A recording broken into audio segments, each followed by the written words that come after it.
नमस्कार, the Bihari top देख रहे हैं आप और मेरा नाम शशांक पांडे है। देखिए, अगर आप ये सोच रहे हैं कि 2025 की राजनीति में क्या होगा, 2025 में विधानसभा चुनाव, बिहार की राजनीति में एक बड़ा खेल होगा। खेल ऐसा होगा कि जिसके पास विधायक नहीं है उसके पास भी दर्जन भर विधायक होंगे और जिसके पास विधायकों की संख्या सबसे अधिक है उसकी विधायकों की संख्या कम हो जाएगी। देखिए, हम बात कर रहे हैं चिराग पासवान की, के बाद पशुपति पारस हैं या फिर आपको प्रशांत किशोर, एक नया नाम सुनने को मिल रहा होगा जो बिहार की राजनीति में आए हैं और ये दावा कर रहे हैं कि इस बार बिहार के मुख्यमंत्री के तौर पर वो शपथ लेंगे। ये दावा उनकी पार्टी की तरफ से, जो पार्टी अब बनने वाली है उसके तरफ से भी हो रही है। लेकिन सवाल ये उठ रहा है कि हम ऐसा क्यों कह रहे हैं कि जिसके पास विधायक नहीं है उसके पास विधायक होंगे, विधायकों की संख्या बढ़ेगी। चाहे चिराग पासवान की बात करें, पशुपति पारस की बात करें, प्रशांत किशोर की बात करें, मुकेश सहनी की बात करें, इनके पास 0 विधायक है। और अब 2025 में जिस तरीके से जिसका संघर्ष ज्यादा होगा उसके पास विधायकों की संख्या अधिक होगी। चिराग पासवान के पास भी दर्जन भर विधायक होंगे। उसके बाद प्रशांत किशोर के पास भी विधायकों की संख्या अच्छी खासी होगी। साथ ही साथ नीतीश कुमार के विधायकों की संख्या बढ़ने वाली है और भाजपा और राजद को काफी नुकसान होने वाला है। देखिए, 2025 में बहुत सारी पार्टियां चुनावी मैदान में उतरने वाली है, या तो फिर गठबंधन के साथ या फिर गठबंधन के इतर। अगर बात करें आप तो एक तरफ महागठबंधन है, जिस महागठबंधन में कांग्रेस है, राजद है, वीआईपी है, वामदल है।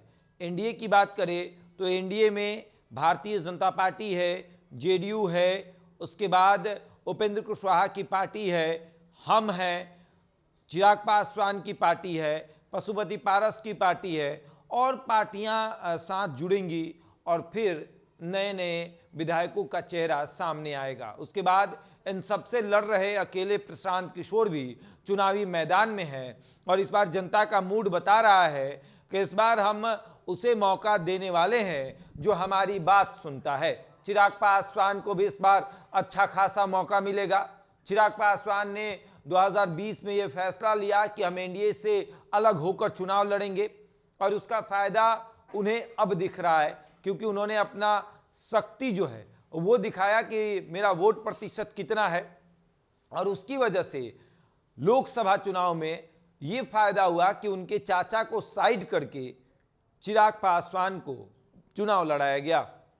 चिराग पासवान के वर्तमान में 5 सांसद हैं और इस स्थिति से अगर उन्हें विधानसभा का टिकट दिया जाए तो लगभग चिराग को 25 से 30 विधानसभा का सीट मिलेगा और जब 25 से 30 सीट मिलेगा तो दर्जन भर सीटों पर चिराग पासवान का कब्जा होगा। उसके बाद 243 पर प्रशांत किशोर चुनाव लड़ेंगे और जब 243 पर उनकी पार्टी पहली बार चुनाव लड़ेगी तो उनका भी दर्जन भर से अधिक सीटों पर कब्जा रहेगा। और ये सीटें किसकी घटेंगी? ये सीटें उनकी घटेंगी जिनके पास विधायकों की संख्या अधिक है। जैसे में भाजपा, राजद, इनके विधायकों की संख्या अधिक है तो सीटें इनकी घटने वाली है। उसके बाद हम बात करेंगे कि मुकेश सहनी है। मुकेश सहनी अगर एनडीए के साथ जाकर चुनाव लड़ते हैं तो उन्हें फिर से वही 11 सीट या फिर 5 से 6 सीट दिया जाएगा और अगर तेजस्वी के साथ रहते हैं तो वही 11 सीट। तो उनके भी 3-4 विधायक तो जीत ही जाएंगे जिस तरीके से मुकेश सहनी मेहनत कर रहे हैं। और संघर्षों का दौर जो देखने को मिल रहा है इस बार बिहार की राजनीति में, 2025 में काफी बदलाव होने वाला है। 2025 में यह भी दिखेगा कि नए चेहरे को लोग अपना रहे हैं, नए चेहरे पर भरोसा जता रहे हैं और जो भी नया चेहरा रहेगा लोग उस पर भरोसा जताएंगे। पार्टी के नाम पर जताएं या फिर उम्मीदवार के नाम पर भरोसा जताएं। आगे देखिए क्या होता है। बहरहाल इस खबर में इतना ही। बने हमारे साथ और देखते रहे द बिहारी टॉप।